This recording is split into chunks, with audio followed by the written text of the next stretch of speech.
Hi friends, ഇന്ന് നമുക്ക് ആരാധന എഴുതിയിട്ടുള്ളൊരു മെയിലേക്ക് കിടക്കാം. മാഡം, എൻ്റെ പേര് ആരാധന, യഥാർത്ഥ പേരല്ല. എനിക്ക് 27 വയസ്സുണ്ട്. വിവാഹം കഴിഞ്ഞ് ഒരു കുട്ടിയുമുണ്ട് മാഡം. സത്യം പറഞ്ഞാൽ ഞാനൊരു പൊട്ടിപ്പെണ്ണായിരുന്നു. എൻ്റെ വീട്ടിൽ എന്നെ അങ്ങനെയാണ് വളർത്തിയത്. PG കഴിഞ്ഞ ഉടനെ എൻ്റെ കല്യാണവും നടന്നു. ഭർത്താവിൻ്റെ ഇഷ്ടങ്ങൾക്കനുസരിച്ച് നിൽക്കുക, ഭർത്താവിനോടൊത്ത് ചേർന്ന് നിൽക്കുക, ഈ ഒരു കാര്യമല്ലാതെ മറ്റൊന്നും എൻ്റെ മനസ്സിലുണ്ടായിരുന്നില്ല. ആണും പെണ്ണും ഒന്നു ചേർന്ന് ജീവിക്കുമ്പോഴുള്ള പല കാര്യങ്ങളെപ്പറ്റിയും എനിക്ക് പിടിയില്ലായിരുന്നു. ഈ സിനിമയിലൊക്കെ കാണുന്ന പല രംഗങ്ങളും അതുമാത്രം ഞാൻ കണ്ടിട്ടുള്ളൂ. ഈ നൂറ്റാണ്ടിലും ഇങ്ങനെയൊരു പെൺകുട്ടിയോ എന്ന് ചോദിച്ചു കഴിഞ്ഞാൽ എനിക്കതിന് വേറെ ഓപ്ഷൻസ് ഒന്നുമില്ലായിരുന്നു. പക്ഷേ കല്യാണം കഴിഞ്ഞപ്പോഴേക്കും എൻ്റെ ഭർത്താവിൽ നിന്നുള്ള ലാളനകൾ ഒക്കെ കിട്ടിക്കഴിഞ്ഞപ്പോൾ പുരുഷന്മാരുടെ ചൂടേറ്റ് മയങ്ങുന്നത് ഏറ്റവും വലിയ നിധിയാണ് പെണ്ണിന് എന്നെനിക്ക് മനസ്സിലായി. ഞാൻ ഹസ്ബൻഡിനെ ഒത്തിരി സ്നേഹിച്ചു, ഹസ്ബൻഡ് എന്നെ സ്നേഹിച്ചു. പക്ഷേ മാഡം, എവിടെയോ എന്തോ തകരാറുണ്ടെന്ന് എനിക്ക് തോന്നിയത് ഒന്ന് പ്രസവിച്ച ശേഷമാണ്. എൻ്റെ കൂടെ പഠിച്ചൊരു പെൺകുട്ടിയെ ഞാൻ അഡ്മിറ്റായ ഹോസ്പിറ്റലിൽ വെച്ച് കണ്ടു. അവളവിടെ നേഴ്സായിരുന്നു. അവൾ എൻ്റെ നമ്പർ വാങ്ങി എന്നെ സ്ഥിരമായിട്ട് വിളിക്കുമായിരുന്നു. ഞാനാണെങ്കിൽ അവൾ നേഴ്സായതുകൊണ്ട് അവളോട് എൻ്റെ ഹൃദയവികാരങ്ങളും മറ്റു കാര്യങ്ങളും തുറന്നു പറയാൻ തുടങ്ങി. എൻ്റെ ഹസ്ബൻഡിനെക്കുറിച്ച് ചോദിച്ചു കഴിഞ്ഞപ്പോഴേക്കും ഞാൻ കാര്യങ്ങളൊക്കെ പറയാൻ തുടങ്ങി കഴിഞ്ഞപ്പോഴേക്കും നിൻ്റെ ഹസ്ബൻഡിനെ ഞാൻ കണ്ടല്ലോ, സുന്ദരനൊക്കെയാണ്, എങ്ങനെയുണ്ട് എന്ന് ചോദിച്ചു. അപ്പോൾ ഞാൻ ചോദിച്ചു, നീ എന്താ ഉദ്ദേശിച്ചെന്ന്. എടി, എൻ്റെ ആദ്യത്തെ ഭർത്താവ് ഉണ്ടായിരുന്നു. അയാളുമായിട്ട് എനിക്ക് ഒത്തിരി ഒന്നും പൊരുത്തപ്പെട്ടു പോകാൻ പറ്റിയില്ല. 2 വർഷം കഴിഞ്ഞപ്പോഴേക്കും ഡൈവേഴ്സിൻ്റെ വക്കിലെത്തി. ഇപ്പോൾ ഡൈവേഴ്സ് നടന്നുകൊണ്ടിരിക്കുകയാണ്. ഞാൻ ചോദിച്ചു, എന്താണ് അതിന് പ്രധാന കാരണം? അദ്ദേഹം നിന്നെ ഉപദ്രവിക്കുമായിരുന്നു. ഉപദ്രവമൊന്നുമില്ല മോളെ, പക്ഷേ ഒരു സ്ത്രീക്ക് ഇതൊന്നും അഡ്ജസ്റ്റ് ചെയ്യാൻ പറ്റില്ല. ഞാൻ ചോദിച്ചു എന്താണെന്ന്. അപ്പോൾ അവൾ പറഞ്ഞു, ഒത്തിരി പ്രതീക്ഷയോടുകൂടിയാണ് കാണാൻ കൊള്ളാവുന്ന അങ്ങേരെ ഞാൻ വിവാഹം കഴിച്ചത്. മോളെ, 1 മിനിറ്റ് പോലും സമയം അയാൾക്കില്ലടിയെന്ന്. എനിക്ക് ശരിക്കും കാര്യങ്ങൾ അപ്പോഴും മനസ്സിലായില്ല. ഞാൻ ചോദിച്ചു, എന്തൊരു മിനിറ്റില്ലെന്ന്. അപ്പോൾ അവൾ വിശദമായി പറഞ്ഞു തന്നു. ഞാൻ പറഞ്ഞു, എൻ്റെ ഹസ്ബൻഡിന് 10-20 സെക്കൻഡ് പോലും നിലനിൽക്കാനുള്ള ശേഷിയില്ല. പക്ഷേ അതിനു മുമ്പ് അദ്ദേഹം എന്നെ ഒത്തിരി സ്നേഹിക്കുകയും ലാളിക്കുകയും ഒക്കെ ചെയ്യാറുണ്ട്. അതുകൊണ്ട് അത് വലിയ കാര്യമല്ലല്ലോ. ആണുങ്ങളൊക്കെ അങ്ങനെയല്ലേ, അവർക്ക് 20 സെക്കൻഡോ 30 സെക്കൻഡോ ഒക്കെ അല്ലേ ഉള്ളൂ സമയം എന്ന് ഞാൻ അവളോട് ചോദിച്ചു. അത് കേട്ട് അവൾ പൊട്ടിച്ചിരിച്ചു. നീ ഒരു ഭൂലോക മണ്ടി തന്നെ. എടി, ലാളനകൾ വേറെ, ഇത് വേറെ. ലാളനകൾ വേണം. അത് നിൻ്റെ ഭർത്താവ് അരമണിക്കൂറോ 1 മണിക്കൂറോ നിനക്ക് വേണ്ടി ചിലവഴിക്കുന്നു, നല്ല കാര്യം തന്നെ. പക്ഷേ അത് കഴിയുമ്പോൾ യഥാർത്ഥത്തിൽ നമുക്ക് വേണ്ടി അവർ കുറേ സമയം ചിലവാക്കണം. സമയം ഉള്ളവരാണ് ആണുങ്ങൾ, അല്ലാത്തവരെ ആണുങ്ങളുടെ കൂട്ടത്തിൽ പെടുത്താൻ പറ്റില്ലെന്ന് പറഞ്ഞ് വിശദമായി അവൾ എനിക്ക് പറഞ്ഞു തന്നപ്പോഴാണ് ഞാൻ മനസ്സിലാക്കുന്നത്, ദൈവമേ, എൻ്റെ ജീവിതത്തിൽ നടക്കുന്ന പ്രോസസ്സ് എന്താണ്. ഒന്നുമില്ല. അവളുടെ ഭർത്താവ് 1 മിനിറ്റ് ഉണ്ടെന്ന് പറഞ്ഞ് ഭർത്താവിനെ അവൾ ഉപേക്ഷിക്കുന്നു. എനിക്കാണെങ്കിൽ 25 സെക്കൻഡ് പോലും ഇല്ലാത്ത ഒരാളെ ഞാൻ സന്തോഷത്തോടുകൂടി സഹിച്ച് സ്നേഹിച്ച് ജീവിക്കുന്നു. ഓരോരുത്തരുടെയും ജീവിതം എന്ത് വ്യത്യസ്തമാണ് എന്ന് ഞാൻ ഓർത്തു. പക്ഷേ എനിക്ക് ഇതേമാതിരിയുള്ള വലിയ ചിന്തകളോ വലിയ ആഗ്രഹങ്ങളോ ഒന്നുമില്ലായിരുന്നു. അതുകൊണ്ട് തന്നെ അവൾ പറഞ്ഞ ടൈമിൻ്റെ കാര്യം എൻ്റെ മനസ്സിൽ ഒന്ന് കയറിയെങ്കിലും ഞാനത് കാര്യമായിട്ട് എടുത്തില്ല. എൻ്റെ ഭർത്താവ് എന്ത് തന്നെയായാലും എനിക്ക് ഇഷ്ടമുള്ള ആളാണ് എന്ന് മനസ്സിൽ വിചാരിച്ച് ഞാൻ അത് പാടെ മറന്നു. അവളാണെങ്കിൽ ഇടയ്ക്കിടയ്ക്ക് ഭർത്താവ് മെച്ചപ്പെടുന്നുണ്ടോ എന്നൊക്കെ ചോദിക്കും. ഇല്ല മോളെ, പറഞ്ഞിട്ട് കാര്യമില്ല, അതൊക്കെ ഞാനങ്ങ് അഡ്ജസ്റ്റ് ചെയ്യും എന്ന് പറയുമ്പോഴേക്കും അവൾ നീ മണ്ടിയാണ് എന്നൊക്കെ പറഞ്ഞ് എന്നെ കളിയാക്കുകയും ചെയ്യും. അതിങ്ങനെ തുടർന്നു പോയി. അതിനിടയ്ക്കാണ് ഒരു ദിവസം എൻ്റെ ഭർത്താവിൻ്റെ പെങ്ങളും അവരുടെ ഭർത്താവും കൂടി വന്നത്. നേരത്തെ ഇടയ്ക്കിടയ്ക്ക് വരും, പക്ഷേ അവർ ഈ പ്രാവശ്യം വന്നത് അവരുടെ കല്യാണം കഴിഞ്ഞിട്ട് കുറച്ച് വർഷങ്ങളായി, കുട്ടികളൊന്നും ഉണ്ടായില്ല. എൻ്റെ നാത്തൂനാണ് പ്രശ്നം. ഞങ്ങളുടെ അടുത്ത് ഒരു ഫേമസ് ഹോസ്പിറ്റലുണ്ട്. അവിടുത്തെ ട്രീറ്റ്മെൻറ്റിന് വേണ്ടി അവർ വന്നതാണ്, തുടങ്ങുകയാണ്. പക്ഷേ അടിക്കടി വരേണ്ടി വരും. അപ്പോൾ ഇവിടെ ഇടയ്ക്കിടയ്ക്ക് വന്ന് താമസിക്കേണ്ടി വരുമെന്ന് പറഞ്ഞു. എൻ്റെ ഹസ്ബൻഡിന് അത് സന്തോഷമേ ഉള്ളൂ. കാര്യം ഞാനും ഹസ്ബൻഡും കുട്ടിയും മാത്രമല്ലേ ഉള്ളൂ വീട്ടിൽ. ഹസ്ബൻഡ് ഇടയ്ക്കിടയ്ക്കൊക്കെ എവിടെ എപ്പോഴെങ്കിലും ടൂറൊക്കെ പോകാറുണ്ട് ഒഫീഷ്യലി. അപ്പം ഞാൻ തന്നെയാണ് കുട്ടിയുമായിട്ട്. എനിക്കൊന്നും പേടിയില്ല. എങ്കിലും അവർ വന്നു കഴിഞ്ഞാൽ ഇടയ്ക്കിടയ്ക്ക് എനിക്കൊരു സന്തോഷമല്ലേ. നാത്തൂനാണെങ്കിൽ പാവമാണ്. അങ്ങനെ അവരുടെ ട്രീറ്റ്മെൻറ്റിന് വേണ്ടിയിട്ട് ഇടയ്ക്കിടയ്ക്ക് നാത്തൂനും ഭർത്താവും കൂടെ വന്ന് താമസിക്കാൻ തുടങ്ങി. നാത്തൂൻ്റെ ഭർത്താവിനെ കണ്ടു കഴിഞ്ഞാൽ അതീവ സുന്ദരനാണ്. സൗന്ദര്യം മെയിൻറ്റെയിൻ ചെയ്യാൻ അയാളെ കഴിഞ്ഞുള്ള ആളുകൾ. അതുമാത്രമല്ല, ഷർട്ടൊക്കെ ഇല്ലാതെ അവിടെ നിൽക്കുമ്പോൾ പുരുഷ സൗന്ദര്യത്തിൻ്റെ അങ്ങേയറ്റമല്ലേ എന്നെനിക്ക് തോന്നാറുണ്ട്. എൻ്റെ ഭർത്താവിനില്ലാത്ത 100,000 ഫീച്ചേഴ്സ് അയാൾക്കുണ്ടെന്ന് എനിക്ക് പലപ്പോഴും തോന്നിയിട്ടുണ്ട്. എന്തായാലും കുട്ടികളുണ്ടായിട്ടില്ലെങ്കിലും നാത്തൂൻ ഒരു ഭാഗ്യവതിയാണ്. സൗന്ദര്യവും ശരീര സൗന്ദര്യമുള്ളൊരു പുരുഷനെ കിട്ടിയല്ലോ. അതുമാത്രമല്ല, നല്ല സ്വഭാവമാണ്, സ്നേഹപൂർണ്ണമായ പെരുമാറ്റം. അങ്ങനെയൊക്കെ കണ്ടു കഴിയുമ്പോഴേക്കും എനിക്ക് ചില സമയത്ത് എൻ്റെ ഭർത്താവുമായിട്ടൊരു താരതമ്യം തോന്നും. ഇങ്ങേർക്ക് എൻ്റെ കൂട്ടുകാർ പറഞ്ഞതുപോലെ സമയവുമില്ല, ഒന്നുമില്ല, എന്നാൽ സ്നേഹമുണ്ട്. പക്ഷേ എൻ്റെ നാത്തൂനും ഭർത്താവും തമ്മിലുള്ള ജീവിതം എങ്ങനെയായിരിക്കും? അടിപൊളിയായിരിക്കും. അങ്ങേര് ശരിക്കും എൻ്റെ കൂട്ടുകാരെ തേടി നടക്കുന്ന ഒരു ഭർത്താവിനെ പോലെയുള്ള ആളായിരിക്കാം. ഇയാൾക്ക് നിലയ്ക്കാത്ത ടൈം കാണുമോ എന്നൊക്കെ ഞാൻ മനസ്സിൽ വിചാരിക്കും. അത് കഴിഞ്ഞിട്ട് എന്തൊരു വിഡിത്തം ആലോചിക്കുന്നേ എന്ന് വിചാരിച്ച് ആ ചിന്തകൾ മനസ്സിൽ നിന്ന് മായ്ക്കും. ഒരു ദിവസം നാത്തൂനുമായി സംസാരിച്ചു കഴിഞ്ഞപ്പോൾ നാത്തൂൻ പറഞ്ഞു, സത്യം പറഞ്ഞാൽ എൻ്റെ ദാമ്പത്യ ജീവിതം എന്ത് രസകരമാണെന്നോ. ചേട്ടൻ വളരെ ഊർജ്ജസ്വലനാണ്, പക്ഷേ കുട്ടികളുണ്ടാകുന്നില്ല. അതെല്ലാം എൻ്റെ കുഴപ്പമാണ്. ചേട്ടൻ്റെ കാര്യങ്ങളൊക്കെ നോക്കിക്കഴിഞ്ഞപ്പോഴേക്കുമില്ലേ, ചേട്ടൻ കാണുന്ന പോലെ തന്നെ എല്ലാം കറക്റ്റാണ്. പക്ഷേ എല്ലാം എൻ്റെ വിധിയാ എന്നൊക്കെ പറഞ്ഞ് അവൾ സെൻറ്റിമെൻറ്റ്സ് പറഞ്ഞു. ഞാനപ്പോൾ സമാധാനിപ്പിച്ചു. തൽക്കാലം ദാമ്പത്യ ജീവിതം നന്നായിട്ട് പോകുന്നില്ലേ, കുട്ടികൾ എപ്പോഴെങ്കിലും ഉണ്ടാകട്ടെ, അതുവരെ നിങ്ങൾക്ക് അടിച്ചു പൊളിക്കാമല്ലോ എന്ന് പറഞ്ഞു. ഒരു കണക്കിന് അതും നല്ലതാ എന്നവൾ പറഞ്ഞു. പക്ഷേ നാട്ടുകാരും വീട്ടുകാരും ഒക്കെ ചോദിച്ചു കഴിഞ്ഞാൽ അതൊരു പ്രശ്നമാണ്. നോക്കണേ, അത്രയും നല്ല ജോഡികളും കുട്ടികളുണ്ടാകുന്നില്ല. ഇവിടെ ഒന്നുമില്ലാത്തവർക്ക് കണ്ണടച്ച് തുറക്കും മുമ്പേ കുട്ടികളുമുണ്ടായി. എന്തൊരു വിരോധാഭാസമാണിത് എന്ന് ഞാൻ ഓർത്തു. എന്തായാലും ഇവിടെ നാത്തൂനും ഭർത്താവും വന്നു കഴിഞ്ഞതിൽ പിന്നെ എൻ്റെ ഹസ്ബൻഡിനും നല്ലൊരു ഉണർവുണ്ട്. കാര്യം അളിയന്മാർ രണ്ടുപേരും കൂടെ ഇടയ്ക്കിരുന്ന് മദ്യപിക്കുകയും പുറത്തു പോവുകയും സിനിമ കാണാൻ പോവുകയൊക്കെ ചെയ്യും. ഞങ്ങൾ 2 പെണ്ണുങ്ങളും കൂടെ ഇവിടെ ഉണ്ടല്ലോ. അപ്പോൾ അവർ രണ്ടുപേർക്കും ഇവിടെ ഉള്ളപ്പോൾ ഇത്തിരി ഇളക്കമുണ്ട്. അങ്ങനെ ഇരിക്കെ ഒരു ദിവസം നാത്തൂനും ഭർത്താവും കൂടെ വൈകുന്നേരം വന്നു. അവർ ഇനി 2-3 ദിവസത്തേക്ക് ഇവിടെ കാണും ട്രീറ്റ്മെൻറ്റിന്. കുളിച്ചിട്ട് രണ്ടുപേരും കൂടെ അമ്പലത്തിൽ പോകാമെന്ന് പറഞ്ഞു. ഞാനിപ്പോൾ അടുക്കളയിലേക്ക് കയറി എന്തെങ്കിലും ചായ മറ്റിട്ട് കൊടുക്കാമെന്ന്. അവർക്ക് വേണ്ട, വൈകിട്ടത്തെ ആഹാരം ഉണ്ടാക്കിയാൽ മതിയെന്ന് പറഞ്ഞു. അപ്പോൾ കുറച്ചൊക്കെ ഇരിപ്പുണ്ടെങ്കിലും ഇനി എന്തെങ്കിലും ചെയ്യണ്ടേ എന്ന് വിചാരിച്ച് അടുക്കള ജോലികളിൽ ഞാൻ വ്യാപൃതയായി. ഹസ്ബൻഡ് ഇന്നെപ്പോൾ വരുമോ? ഞാൻ ഫോൺ വിളിച്ചായിരുന്നു, അപ്പോൾ എടുത്തില്ല. പിന്നെ ഞാൻ വാട്സാപ്പിൽ മെസ്സേജ് ഇട്ടിട്ടുണ്ടായിരുന്നു, വോയിസ് മെസ്സേജ്, അവർ വന്നിട്ടുണ്ടെന്ന്. അങ്ങനെയാണെങ്കിൽ ചിലപ്പോൾ നേരത്തെ വരും. എന്തായാലും ഞാൻ അടുക്കളയിൽ വളരെ പരിശ്രമിച്ചുകൊണ്ടിരിക്കുകയായിരുന്നു. ആ സമയത്ത് ആരോ ഇത്തിരി കഴിഞ്ഞപ്പോഴേക്കും എൻ്റെ പുറകിൽ നിന്ന് വന്ന് എന്നെ കെട്ടിപ്പിടിച്ച് എൻ്റെ കഴുത്തിൽ ഒരു സ്നേഹമുദ്ര ചാർത്തി. ഞാൻ ഹസ്ബൻഡാണെന്ന് വിചാരിച്ചു. മനുഷ്യ, ഞാൻ വിയർത്തിരിക്കുകയാണ്, പോയേ അപ്പുറത്ത് കുട്ടികളെ എൻ്റെ കയ്യിൽ തിളച്ച എണ്ണ ഇരിക്കുന്നത് എടുത്ത് ഞാൻ ദേഹത്തൊഴിക്കുമേ എന്ന് പറഞ്ഞു. പക്ഷേ എന്നിട്ടും അനക്കമില്ല. കഴുത്ത് തിരിക്കാൻ നോക്കിയിട്ട് പറ്റുന്നില്ല. പക്ഷേ ഗന്ധം കൊണ്ട് എനിക്ക് മനസ്സിലായി ഇത് വേറെ ആരോ ആണെന്ന്. ഞാൻ പെട്ടെന്ന് തിരിഞ്ഞു കഴിഞ്ഞപ്പോഴേക്കും അത് എൻ്റെ നാത്തൂൻ്റെ ഭർത്താവാണ്. ഞാൻ ദേഷ്യത്തോടെ, എന്താ ചേട്ടാ ഈ കാണിച്ചത് എന്ന് ചോദിച്ചു. അപ്പോൾ പുള്ളി പറഞ്ഞു, ഞാൻ കാണിച്ചത് നിനക്ക് ആവശ്യമുള്ള കാര്യമാണ്. നിങ്ങൾ എന്തൊക്കെയാണ് ഈ കാണിക്കുന്നത്? എവിടെ അർച്ചന എന്ന് ചോദിച്ചു കഴിഞ്ഞപ്പോഴേക്കും പുള്ളിക്കാരൻ പറഞ്ഞു, അവൾ ഇപ്പോഴെങ്ങും വരില്ല, അവളെ കൂടെ അമ്പലത്തിൽ വിട്ടു. അവിടെ ചില സ്പെഷ്യൽ പൂജകളൊക്കെ ഉണ്ട്. 8 മണി കഴിഞ്ഞിട്ടേ അവൾ അമ്പലത്തിൽ നിന്ന് വരികയുള്ളൂ. ആ സമയത്ത് ഞാൻ ഒരു ഫ്രണ്ടിനെ കാണാമെന്ന് പറഞ്ഞിട്ട് മുങ്ങിയതാണ്. എൻ്റെ മനസ്സ് മുഴുവൻ നീയായിരുന്നു. എന്തൊക്കെയാണ് നിങ്ങളീ പറയുന്നത് എന്ന് പറഞ്ഞു കഴിഞ്ഞപ്പോഴേക്കും പുള്ളി പുറകിൽ നിന്ന് ചില മർദ്ദന സ്വഭാവങ്ങൾ കാണിക്കാൻ തുടങ്ങി. ഞാൻ പറഞ്ഞു, മാറി നിൽക്കണം, തോന്നിവാസം പറയരുത്, ഞാൻ ബഹളമുണ്ടാക്കുമെന്ന്. അപ്പോൾ പുള്ളി എന്നെ വരിഞ്ഞു മുറുക്കിക്കൊണ്ട് പറഞ്ഞു, നീ ബഹളമുണ്ടാക്കില്ലെന്ന് എനിക്കറിയാം. കാര്യം നിൻ്റെ ഭർത്താവ് തന്നെയാണ് എന്നോട് പരമമായ ആ രഹസ്യം പറഞ്ഞതെന്ന്. അത് കേട്ട് കഴിഞ്ഞപ്പോഴേക്കും ഞാനൊന്ന് ഞെട്ടി. എൻ്റെ ഹസ്ബൻഡ് എന്നെക്കുറിച്ച് എന്ത് രഹസ്യമാണ് അയാളോട് പറഞ്ഞത്? ഞാൻ പറഞ്ഞു, മാറി നിൽക്ക്, എന്ത് രഹസ്യമാണ് എൻ്റെ ചേട്ടൻ പറഞ്ഞതെന്ന്. അപ്പോൾ അയാൾ പറയുകയാണ്, വർഷം ഇത്രയായിട്ടും അവൻ മനസ്സ് തുറന്നിട്ടില്ല.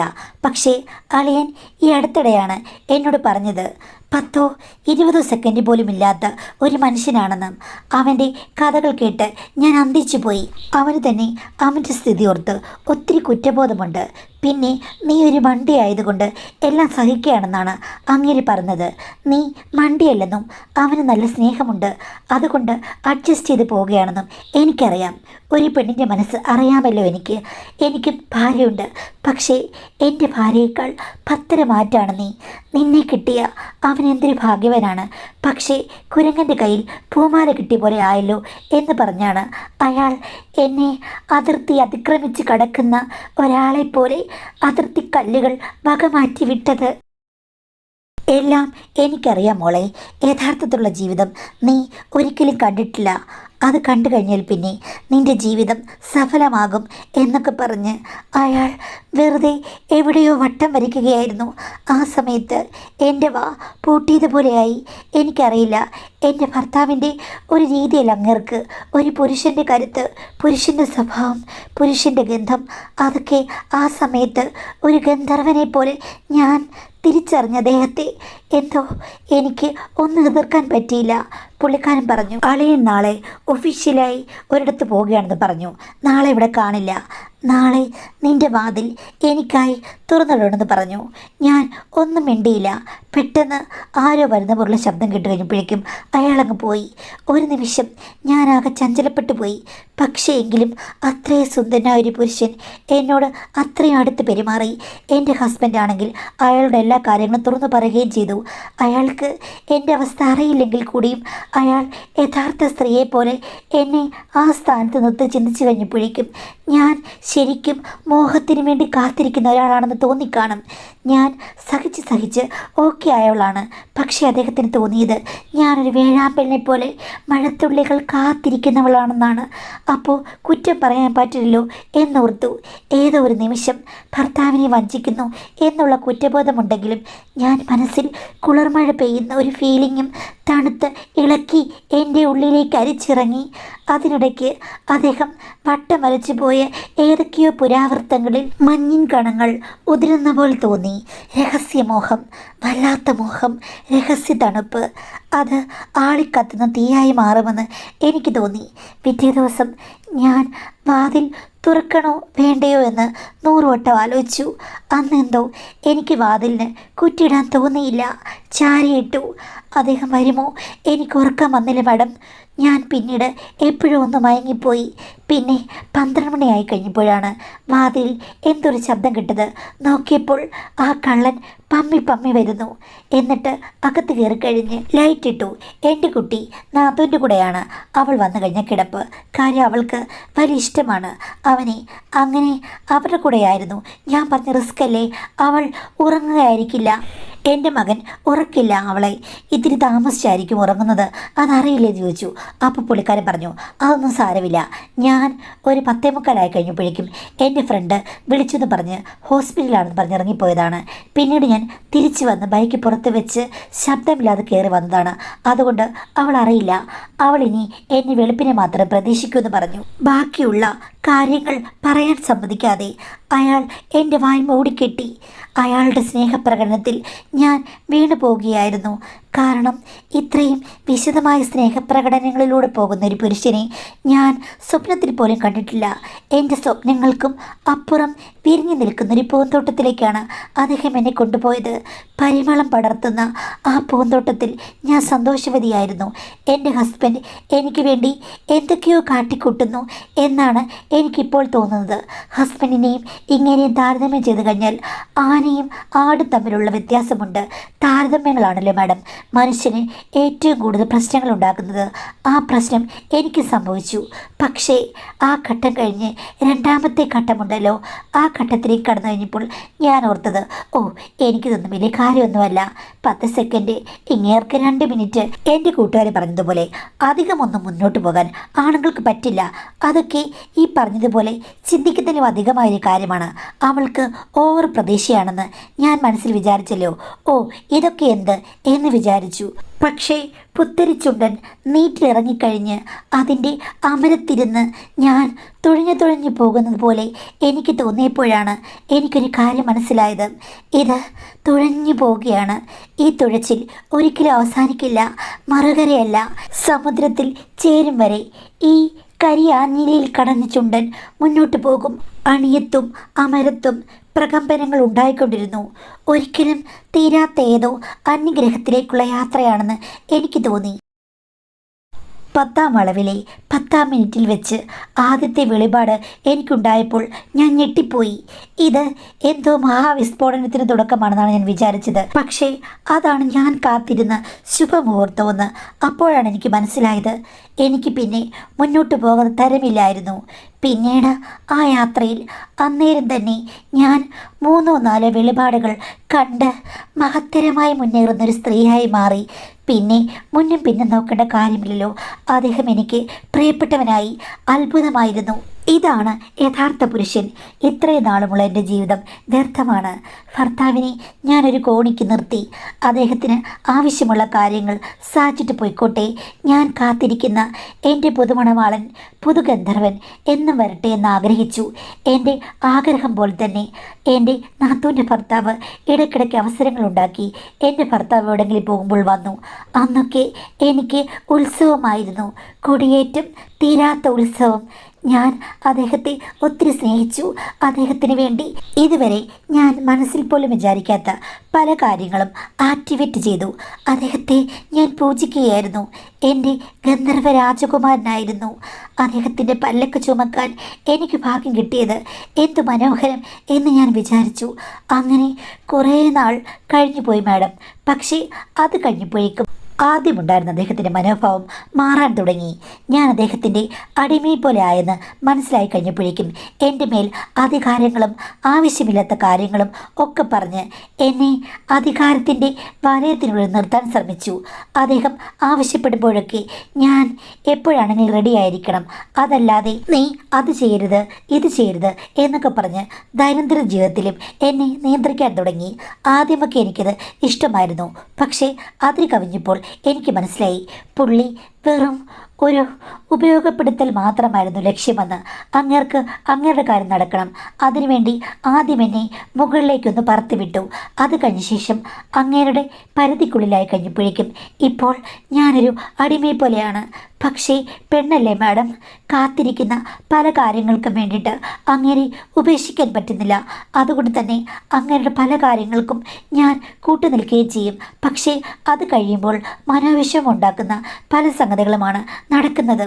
എനിക്ക് അങ്ങനെ എടുത്ത് ദൂരെ എറിയണമെന്നുണ്ട്. പക്ഷേ മറ്റു പല കാര്യങ്ങൾ ഓർക്കുമ്പോഴും എനിക്ക് അത് സാധിക്കുന്നുമില്ല. എന്നാലോ അയാൾക്ക് പണ്ടത്തെ പോലെ ആദ്യകാലത്തുള്ള സ്നേഹപ്രകടനങ്ങളൊന്നുമില്ല.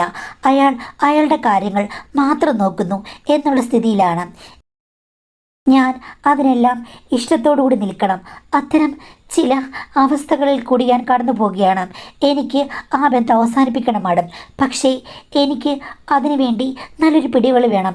കാര്യം ഞാനിപ്പോൾ കാര്യങ്ങളെല്ലാം അറിഞ്ഞവളാണ്. എനിക്ക് എൻ്റെ ഭർത്താവിന് തന്നെ മതി. പക്ഷേ ഇദ്ദേഹത്തെ പോലെ നല്ല കരുത്തനായി തീരണം, സമയമുള്ളവനാകണം. അദ്ദേഹവും നല്ലൊരാണായി മാറണം. അതിന് ഞാൻ എന്താണ് ചെയ്യേണ്ടത് മാഡം? എൻ്റെ ഭർത്താവിന് ഏകദേശം കാര്യങ്ങളെക്കുറിച്ച് ബോധ്യമുണ്ടല്ലോ. അപ്പോൾ ഞാൻ പറഞ്ഞു കഴിഞ്ഞാൽ ഡോക്ടർക്ക് കാണാൻ പോകാൻ പറ്റും. ഏതൊരു ഡോക്ടറാണ് കാണേണ്ടത്? എന്ത് ചികിത്സയാണ്? എനിക്കതിനെ പറ്റിയിട്ട് വലിയ ഒരു വിവരവുമില്ല. അതുകൊണ്ടാണ് ഞാൻ ഈ മെയിൽ അയക്കുന്നത്. എത്രയും പെട്ടെന്ന് മാഡം മറുപടി തരണം. എൻ്റെ കൂട്ടുകാരിക്ക് ഈ കാര്യത്തിൽ എന്നെ സഹായിക്കാൻ പറ്റും. പക്ഷേ അവളോട് പറഞ്ഞു കഴിഞ്ഞാൽ അവൾ അത് വലിയ കുളമാക്കും. വേണമെങ്കിൽ അവൾ ഓടി വന്ന് എൻ്റെ നാത്തൂൻ്റെ ഭർത്താവ് എവിടെയെന്ന് ചോദിക്കുന്ന ടൈപ്പാണ്. അതുകൊണ്ടാണ് മാഡത്തിന് ഞാൻ ഈ മെയിൽ അയച്ചത് എന്നാണ് പറഞ്ഞത്. അപ്പോൾ നിങ്ങൾ അറിഞ്ഞുകൊണ്ട് തന്നെ ഇങ്ങനൊരു ബന്ധത്തിലേക്ക് ചാടി. എന്തായാലും പറഞ്ഞിട്ട് കാര്യമില്ല, നടന്നു. ഇനിയിപ്പോൾ അങ്ങനൊരു തലവേദനയായ സ്ഥിതിക്ക് അതിൽ നിന്ന് മാറി നിങ്ങളുടെ ഭർത്താവിനെ അയാളെപ്പോലെ മെച്ചപ്പെടുത്തിയെടുത്ത് ദാമ്പത്യ ജീവിതം സംരക്ഷിക്കാനാണ് നിങ്ങൾ ആലോചിക്കുന്നത്. പക്ഷെ ഞാൻ ഒരു കാര്യം പറയാം, ആർക്കും ആരും പകരമാകില്ല. ഒരാളെപ്പോലെ ഒരാളുടെ ആറ്റിറ്റ്യൂഡ് അല്ലെങ്കിൽ അയാളുടെ ആ ഒരു ഊർജ്ജം മറ്റൊരാൾക്ക് വരണം നമുക്ക് നിർബന്ധം പിടിക്കാൻ പറ്റില്ല. ഓരോ മനുഷ്യർക്കും ഓരോ രീതിയാണ്. ഓരോ വ്യക്തികളുമായുള്ള സൗഹൃദം പോലും ഓരോ രീതിയിലാണ് പോകുന്നത്. അപ്പോൾ ഈ കാര്യങ്ങൾ അയാളെപ്പോലെ തന്നെ എൻ്റെ ഭർത്താവാകണമെന്ന് വാശി പിടിച്ചാൽ നടക്കുന്ന കാര്യമാണോ? അല്ല, ഒരിക്കലുമല്ല. അങ്ങനെ ആരെയും താരതമ്യം ചെയ്ത് ആരെയും ഒരു ലെവലിലേക്ക് കൊണ്ടുവന്ന് ഒരു സ്റ്റാൻഡേർഡ് ഫിക്സ് ചെയ്ത് മുന്നോട്ട് പോകാൻ പറ്റുന്ന ഒരു സംഗതിയായി ഇതിനെ കരുതരുത്. നമ്മൾ വിചാരിക്കുന്ന പോലെ ഒരു റിസൾട്ടും കിട്ടുകയില്ല. കാരണം മറ്റൊരാളെ പോലെ നമ്മൾ അങ്ങനെയാണ് ആകുന്നത്. നമുക്ക് നമ്മുടേതായ ക്വാളിറ്റി ഉണ്ട്. ഭർത്താവ് മെച്ചപ്പെടാം, പക്ഷേ ഭർത്താവിന് ഭർത്താവിൻ്റെതായ ക്വാളിറ്റി ഉണ്ടാകുള്ളൂ. അയാളെ പോലെ തന്നെ ആകണമെന്ന് വാശി പിടിച്ചു കഴിഞ്ഞാൽ അത് ചിലപ്പോൾ നിരാശയാകും ഫലം. പക്ഷേ ഭർത്താവിൻ്റെ പ്രശ്നങ്ങൾ മാറ്റാം എന്നുള്ളതാണ് ലക്ഷ്യമെങ്കിൽ അത് നമുക്ക് മാറ്റാം. അത് നിങ്ങൾ ചെയ്യേണ്ടത് ആദ്യം ഒരു യൂറോളജിസ്റ്റിനെയോ അല്ലെങ്കിൽ യൂറോ സർജനെയോ കാണുക. കണ്ടിട്ട് ഭർത്താവിൻ്റെ കാര്യങ്ങൾ ഒന്ന് ചെക്ക് ചെയ്യുക. എന്ത് കാര്യം കൊണ്ടാണ് അദ്ദേഹത്തിന് ഇത്തരം പ്രശ്നങ്ങൾ ഉണ്ടായത്? എന്തെങ്കിലും ലൈഫ് സ്റ്റൈൽ ഡിസീസുകളുണ്ടോ? അല്ലെങ്കിൽ കൊഴുപ്പടിഞ്ഞു കൂടിയിട്ടാണോ? അല്ലെങ്കിൽ വേരിക്കോസ് പോലെ വല്ല പ്രശ്നങ്ങളുമുണ്ടോ? ഹോർമോണൽ പ്രശ്നങ്ങളുണ്ടോ? അപ്പോൾ ഇത്തരം കാര്യങ്ങളൊക്കെ കുറേ അധികം ടെസ്റ്റ് ചെയ്യേണ്ടി വരും. അപ്പോൾ അതിനുള്ള ടെസ്റ്റുകളൊക്കെ ഉണ്ട്. രക്തോട്ടമൊക്കെ കറക്റ്റാണോ എന്നൊക്കെ അറിയാനുള്ള ടെസ്റ്റുകളൊക്കെ ഉണ്ട്. അതല്ലാതെ സ്കാനിങ്ങും ഒക്കെ ഉണ്ട്. അതാദ്യം ചെയ്യുക. അപ്പോൾ ഇതിൻ്റെ ബേസിക് പ്രശ്നങ്ങൾ മനസ്സിലാകും. അത് കഴിഞ്ഞ് കഴിഞ്ഞാൽ അതിനനുസരിച്ച് ട്രീറ്റ്മെൻറ്റ് ചെയ്യുക, മരുന്ന് കഴിക്കുക. അപ്പോൾ ഇത്തരം പ്രശ്നങ്ങൾ മാറും. ചിലപ്പോൾ മരുന്ന് മാത്രമല്ല, ലൈഫ് സ്റ്റൈല് ഒന്ന് മോഡിഫിക്കേഷൻ ചെയ്യേണ്ടി വരും. ഭക്ഷണം പ്രത്യേകിച്ച് ശ്രദ്ധിച്ച് കഴിക്കേണ്ടി വരും. അതുപോലെ പല കാര്യങ്ങളും ഒന്ന് ശ്രദ്ധിച്ച് മുന്നോട്ട് കൊണ്ടുപോകേണ്ടി വരും. ചില സമയത്ത് ഈ പറഞ്ഞതുപോലെ സ്ട്രെസ്സ്, ടെൻഷൻ, ജോലി സംബന്ധമായുള്ള കാര്യങ്ങൾ അതൊക്കെ വേണമെങ്കിലും മനുഷ്യനെ ഡൗൺ ആക്കാം. അപ്പോൾ അതിൻ്റെ കാരണങ്ങളൊക്കെ കണ്ടുപിടിച്ച് ചിലപ്പോൾ ഒരു കൗൺസിലിങ്ങോ അല്ലെങ്കിൽ മനഃശാസ്ത്രപരമായിട്ടുള്ള മറ്റു കാര്യങ്ങളോ ഒക്കെ നടത്തേണ്ടി വരും. എങ്കിലും ഇത്തരം കാര്യങ്ങൾക്ക് നല്ല രീതിയിലുള്ള കൗൺസിലിംഗ് ആണെങ്കിലും മനഃശാസ്ത്ര ചികിത്സകളാണെങ്കിലും മരുന്നുകളാണെങ്കിലും ഇഷ്ടം പോലുള്ള സമയത്ത് ഒരിക്കലും ഭർത്താവ് ഡൗൺ ആണെന്ന് പറഞ്ഞ് ഭാര്യ ഉടനെ തന്നെ മറ്റൊരു ജില്ലയിലേക്ക് ചാടിപ്പോകരുത്. അത് സമാധാനിപ്പിച്ച് എന്താണെന്ന് വെച്ച് കഴിഞ്ഞാൽ അതിൻ്റെ ട്രീറ്റ്മെൻറ്റുകൾ ചെയ്യുക. എന്തായാലും ഇത് യൂറോളജിസ്റ്റിനെ ആദ്യം കാണിക്കുക. മനഃശാസ്ത്രപരമായിട്ടുള്ള കാര്യങ്ങൾ വേണമെന്നുണ്ടെങ്കിൽ ആ ഡോക്ടർ നിർദ്ദേശിക്കും. ഇതൊരു മൂല കാരണം കാണും. അത് ചിലപ്പോൾ ശാരീരികമായിരിക്കാം അല്ലെങ്കിൽ മാനസികമായിരിക്കാം. എന്തായാലും വേറെ പ്രശ്നങ്ങളൊന്നുമില്ലാത്ത സ്ഥിതിക്ക് അദ്ദേഹത്തെ ഒന്ന് യൂറോളജിസ്റ്റിനെ കാണിക്കുന്നതായിരിക്കും നല്ലത്. അപ്പോൾ നിങ്ങളുടെ കാര്യങ്ങൾ ഓക്കെ ആകും. പക്ഷേ ഈ പറഞ്ഞതുപോലെ താരതമ്യം പാടില്ല. ഓരോ മനുഷ്യർക്കും ഓരോ രീതിയാണ്. അതുകൊണ്ട് അങ്ങേരെ പോലെ ആകാനല്ല ഭർത്താവിനെ ട്രീറ്റ്മെൻറ്റ് ചെയ്യേണ്ടത്. ഭർത്താവിന് നല്ല രീതിയിലുള്ള ഒരു മുന്നേറ്റം ഉണ്ടാകാൻ വേണ്ടിയിട്ടാണ്. അങ്ങനെ വിചാരിച്ച് പോയി കഴിഞ്ഞാൽ അങ്ങനെ അഡ്ജസ്റ്റ് ചെയ്യാൻ തയ്യാറാണെങ്കിൽ നല്ല രീതിയിലുള്ള റിസൾട്ട് ഉണ്ടാകും. നല്ലൊരു ദാമ്പത്യ ബന്ധവും ഉണ്ടാകും. അമിതമായ പ്രതീക്ഷകൾ എപ്പോഴും മനുഷ്യന് അത് ശരിയാകില്ല. അല്ലാതെ നമ്മൾക്ക് സഹിക്കാനും ക്ഷമിക്കാനും മെച്ചപ്പെടുത്താനുള്ള മനസ്സുണ്ടെങ്കിൽ കാര്യങ്ങൾ സ്മൂത്തായിട്ട് പോവുകയും ചെയ്യും. പക്ഷെ ഒരിക്കലും ഇതാകണം ഇതാകണം എന്ന് വിചാരിക്കരുത്. എല്ലാം ഒരു അഡ്ജസ്റ്റ്മെൻറ്റാണ് ജീവിതം എന്ന് വിചാരിച്ച് സമാധാനപരമായി മുന്നോട്ട് പോയി കഴിഞ്ഞാൽ ലൈഫ് സക്സസ് ആകും. ആട് പച്ചപ്ലാവിൽ കണ്ട് ഇങ്ങനെ പോകുന്ന പോലെ പോകാതെ വീട്ടിൽ കാര്യങ്ങളൊക്കെ നന്നായി മുന്നോട്ട് കൊണ്ടുപോയി ഭർത്താവുമായുള്ള ബന്ധം മെച്ചപ്പെടുത്താൻ ശ്രമിക്കുക. അതായിരിക്കും നിങ്ങൾക്ക് ഏറ്റവും നല്ലത്.